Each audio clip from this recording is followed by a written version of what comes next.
Salam, selamat datang di podcast Melek Hukum, obrolan santai tentang peristiwa hukum. Mau tidak mau, suka tidak suka melibatkan atasannya. Pasti seperti itu. Belakangan ini Pak, kita terus-terusan ya ngelihat bahwa ternyata kasus korupsi ini tetap terus adanya gitu, tetap berjalan. Seperti akhirnya ada penetapan tersangka. Kalau ini udah kasus yang lama ya, penetapan tersangka kepada mantan Menteri Agama. Terus juga ada OTT terhadap pegawai pajak dan bea cukai. Kejahatan korupsi ini masih tetap berjalan. Nah, kita balik dulu ke Menteri Agama. Ini kasus masalah haji ini nggak berkesudahan, akhirnya di Januari ini ditetapkan sebagai tersangka. Yang pertama sekali ya kaitannya dengan OTT yang ya. Memang kalau kita lihat dari press release yang disampaikan oleh teman-teman KPK begitu, ternyata modus operandi yang terjadi dalam OTT itu adalah sangat-sangat klasik. Artinya ketika kemudian ada peristiwa, kalau dalam bahasa hukumnya korupsi itu adalah gratifikasi atau bahkan sampai kepada yang lebih lagi, nanti kan bisa saja kemudian dari peristiwa itu dikembangkan bagi pelaku-pelakunya, misalnya bagi perusahaannya, pihak swastanya itu bisa kena tindak pidana korupsi suap begitu kan.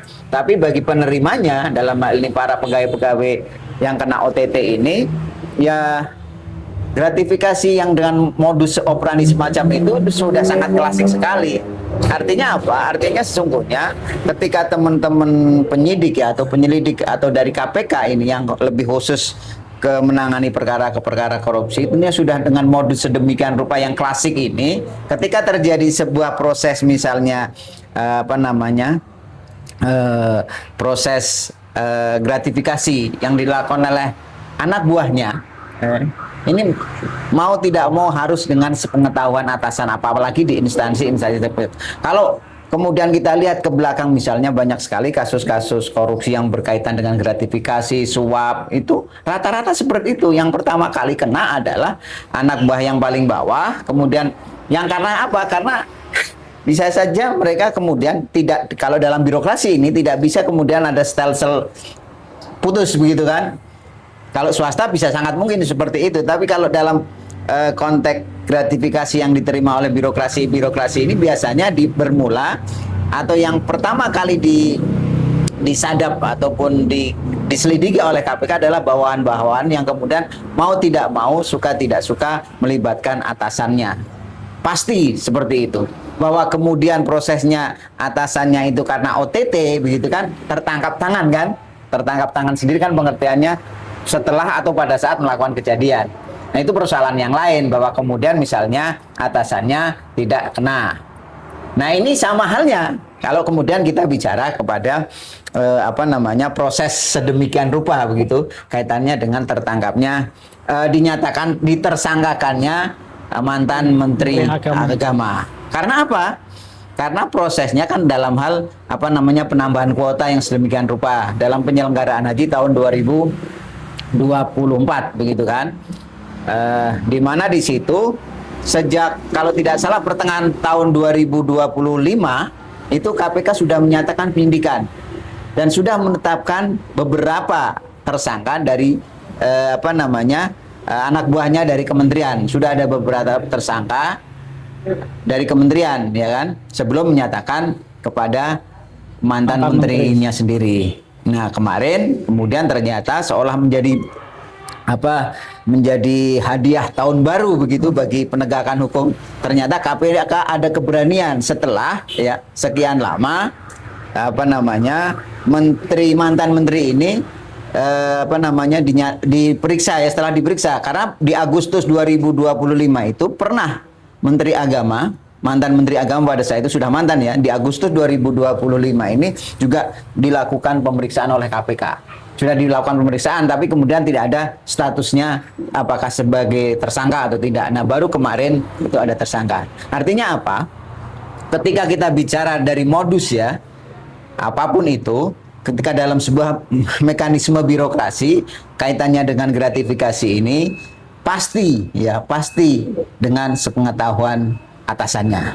Bahwa kemudian apakah atasannya itu sampai kepada perbuatan langsungnya, itu persoalan lain yang harus diselidiki lebih lanjut oleh para penyidik di KPK pada khususnya begitu.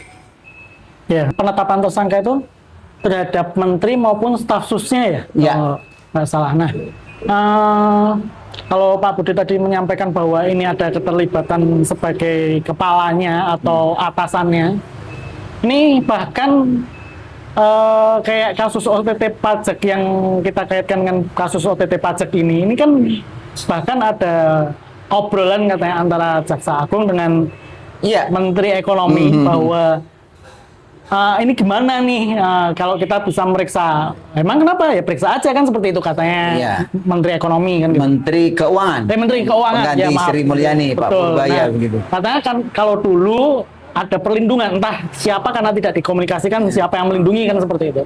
Nah itu gimana tuh Pak? Nah ini kan kalau kita bicara pada posisi itu, sesungguhnya ketika Menteri Keuangan mengadu menyampaikan keluh kesahnya kepada Kejaksaan Agung. Nah pertanyaannya kembali kepada kita semua, yang melakukan OTT siapa? Apakah Kejaksaan Agung? Iya, betul. Ini kan KPK. Kalau dari situ kita bisa melihat sesungguhnya bahwa kemudian dalam birokrasi ini masih ada ya, apakah kaitannya dengan masing-masing dalam tanda quote and quote saling berlomba mengungkap proses pemberantasan tindak pidana korupsi. Wallahualam. Kalau gitu kan. ada perlombaan malah justru itu positif kan? Positif. Cuman kalau kemudian ternyata ada seolah-olah bagi-bagi kue, bagi-bagi bagi-bagi bagian masing-masing gitu. Karena ini sudah ada yang mengawasi dalam tanda kutip tadi ya, ada yang melindungi, maka orang lain saja yang melakukan penindakan.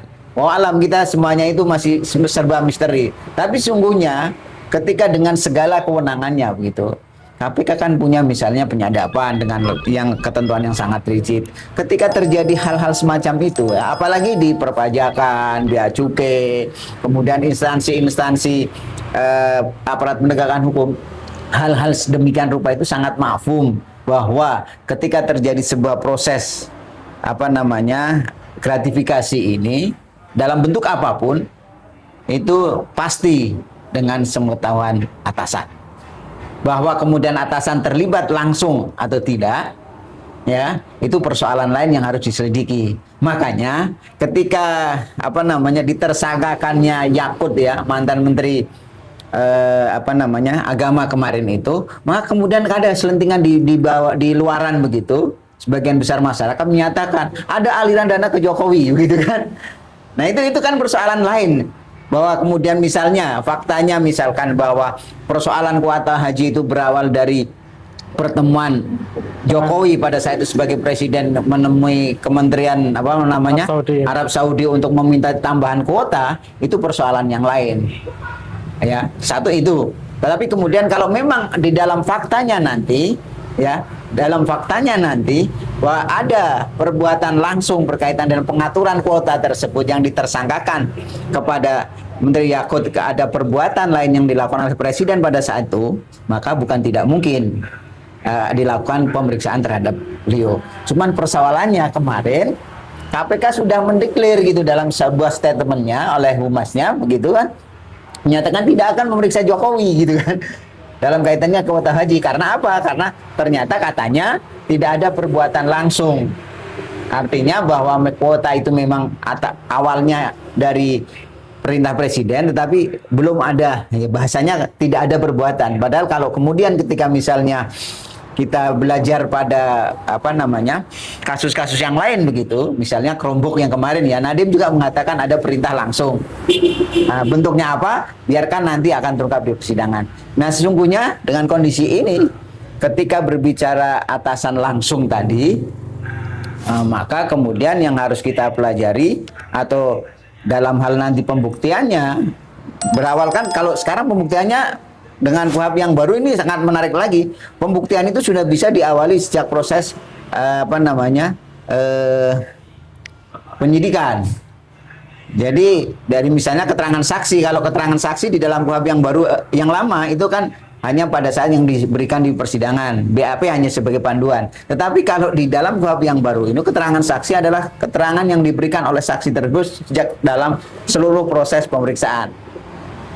Bahwa kemudian ada bantahan dan lain sebagainya itu persoalan lain. Sehingga kemudian misalnya dalam kasus Nadiem misalnya yang menyatakan ada keterlibatan kemarin dalam eksepsinya begitu kan, ada keterlibatan Jokowi selaku presiden pada saat itu dalam hal pengadaan Chromebook, atau kemudian selentingan masyarakat kaitannya dengan penetapan tersangka mantan Menteri Agama yang di situ berawal dari perintah Presiden Jokowi pada saat itu persoalan yang mau tidak mau, suka tidak suka harus diselidiki lebih lanjut oleh penyidik.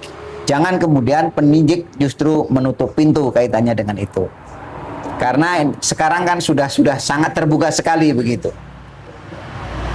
Apalagi kalau kemudian misalnya sempat juga kan beredar itu ada berita hoax yang menyatakan ada aliran dana ke Jokowi langsung dan lain sebagainya, itu persoalan yang lain. Tapi setidaknya ketika apapun informasinya berkaitan dengan pengungkapan sebuah peristiwa pidana, maka ya mau tidak mau, suka tidak suka, penyidik harus melakukan seluruh proses secara due diligence terhadap siapapun pihak yang mengetahui. Apalagi sekarang di KUHP yang baru bisa pengertian saksi di KUHP yang baru ini kan tidak hanya orang yang melihat atau mendengar mengetahui sendiri peristiwa, tapi yang menguasai data atau informasi berkaitan dengan tindak pidana itu bisa dijadikan saksi dalam proses pidana. Jadi semakin terbuka lagi pembuktiannya. Itu gitu. Contohnya seperti apa Pak? Kalau jadi penguasaan data tadi itu. Jadi ini kan kebaruan dari KUHP kita yang menyatakan bahwa pengertian saksi itu diperluas. Tidak hanya kalau dulu kan orang yang mendengar secara langsung, kemudian ada putusan MK itu dalam jabatannya dia menjadi saksi, auditu begitu. Nah sekarang ditambah lagi, diperluas lagi. Orang yang mengetahui menguasai data atau informasi berkaitan dengan tindak pidana tersebut. Artinya apa? Artinya kalau dengan membaca pengertian saksi di situ dalam hal pengungkapan kasus ini, maka kemudian siapapun bisa saja dipanggil untuk dijadikan saksi oleh penyidik ketika dalam quote and quote anggapan penyidik begitu bahwa orang ini mengetahui, menguasai informasi. Jadi misalnya ini sebagai konten kreator atau sebagai narasumber, atau sebagai aktivis atau organisasi kemasyarakatan begitu kan, yang concern terhadap penegakan hukum, maka dia bisa dipanggil sebagai saksi langsung, tidak hanya sebagai informan begitu yang diselidiki tanpa BAP dan lain sebagainya, tapi dalam konteks KUHP baru ini langsung bisa kapasitasnya menjadi saksi. Ini yang perlu kemudian diuji oleh teman-teman dan penyidik-penyidik KPK dalam hal mengungkap sebuah peristiwa material berkaitan dengan korupsi yang terjadi sekarang ini. Jadi kalau melihat kasus-kasus yang sekarang tentang penanganan korupsi ini, contohnya terutama terkait dengan pembaharuan KUHP ini juga, kan sudah mulai diberlakukan di KPK Artinya sudah tidak menunjukkan tersangkanya atau tidak menampilkan di media seperti itu. Itu juga satu kebaruan yang dalam tanda kutip mengadopsi KUHP begitu ya. Cuman persoalannya kan menjadi pertanyaan masyarakat gitu. Memang kemarin sempat begitu ya. Ketika OTT itu yang pajak itu tidak ditunjukkan di media dengan alasan bahwa di dalam KUHP yang baru, dalam KUHP yang baru adalah perlindungan hak asasi manusia. Persoalannya di situ, korupsi ini adalah extraordinary crime. Ketika misalnya begitu ya, dulu kenapa sampai ada proses harus ditampilkan sih gitu kan? Nah itu karena apa? Karena pada saat itu begitu, ketika harus ditampilkan, dihadapkan wajahnya itu karena sebagai salah satu hukuman sosial kepada masyarakat, sanksi masyarakat bahwa ini loh wajah-wajah koruptor yang sudah dinyatakan oleh penyidik dengan keyakinannya sebagai tersangka. Itu kan penyidik punya keyakinan. Bahkan kalau sekarang dengan alat bukti gitu. Nah persoalannya adalah kemudian kenapa kemudian yang sedemikian yang dalam tanda kutip ini adalah keinginan masyarakat, ya kan, untuk mengetahui bahwa ini loh, ini sanksi sosialnya sudah terhadap tindak pidana korupsi ini walaupun baru dinyatakan sebagai tersangka, harus ada sanksi sosial sehingga orang-orang yang akan ada deterrent effect, ada efek jera bagi mereka yang sedang atau akan melakukan tindak pidana korupsi apapun itu, karena ketika dinyatakan tersangka aja sebagai sudah dipublish begitu.